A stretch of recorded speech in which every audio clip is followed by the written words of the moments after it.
finish up here on Sunday and then leave on a 7 a.m. flight. But this is great because it gives me a lot of confidence going into that. Having come off a win always, makes you feel good going into it. You always want to feel like you're on your A game when you go to a place like that. Actually, none of the horses that were here tonight will go because I didn't show the ones that are going to Kentucky here this week so that they could have a lighter week. I will have Woodstock there. Okay. I will also show a horse by the name of Bel Canto. Okay. And also SVS Caramundi Z. The first course was nice. It was very inviting. As I got further into the class, I took more high options because I knew what scores I had to go against.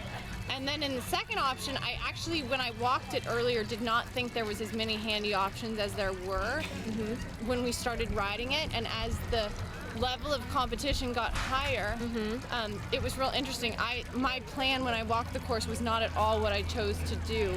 But because the scores were as high as they were, I had to take the higher options and the more inside turns.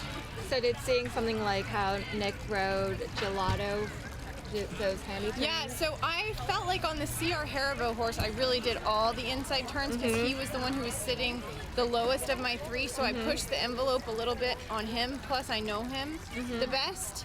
So he's really brave and scopy, and then I knew with my next horse, the Crusador horse, this is only his second international derby, so he's a little bit more on the green side. So I knew I wasn't planning on taking any of the higher options actually on him. But then when he whacked the first jump, I knew I needed more points. So we quickly adjusted to the handy bigger track. And then on the King's Peak horse, it wasn't until I saw the two that went in front of me that had such big scores that I said, okay, well, I'm going to have to take the bigger options and I'm going to have to take the handier track. Its style points are going to be greater than the other two because it is such a classic style hunter that it's going to get a couple more points than the other horses just based on the fact that it jumps so beautifully. And do you feel like you approach derby courses differently from like your other classes? Do you go through different prep for them? Absolutely. I don't think I go through a different prep in the warm-up area. Okay. I definitely keep my warm-up simple. I try not to do actually too much or scare the horses or get them overthinking because they're a good group of confident animals. But I definitely don't sleep well at night if I don't push the envelope. I'd rather lose trying to win than I would not trying and just be third or fourth. Now I also have different goals though because these horses I could push a little bit because all three of them did well last week in Franktown Meadows. So they won enough money to already qualify for the following year for Derby finals. And when you're trying to qualify, I will be a little more conservative and hope for a third or fourth to make sure they get in. But now that I know that those ones are in, then we're going for a win on their reputation. Do you have like kind of a secret approach because you're so consistent in these derbies? In my own opinion, I think I have a good energy. Like I carry a good energy. Like I think positive. I go, lucky me, I'm getting to ride nice horses in a cool class on the grass. Go out and do the best that you can do and whatever, and I also think the other thing is if today's not my day, you get another. This is a humbling sport. You have days that you're on and you have days that you're off, and so you enjoy the days that are good, and hopefully you learn something from the days that you're off.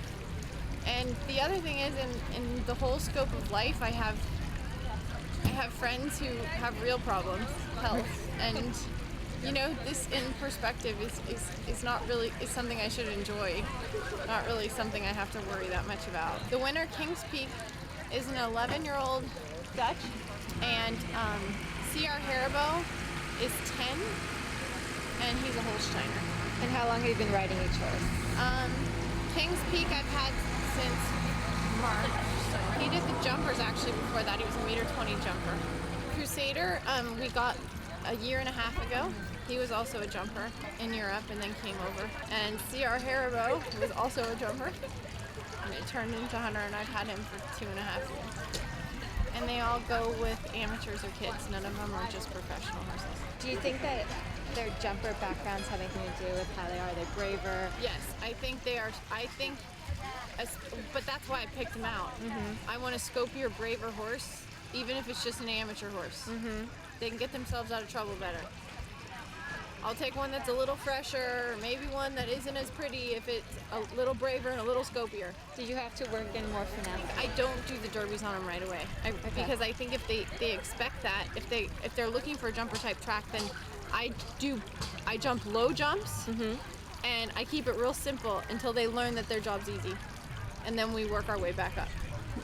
Ned is great and is really my anchor, and then at the horse shows, Paul Bennett and Heather Rhodes. Heather Rhodes is my assistant trainer, but she basically trains me.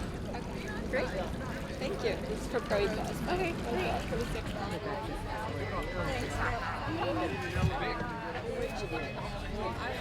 Thanks.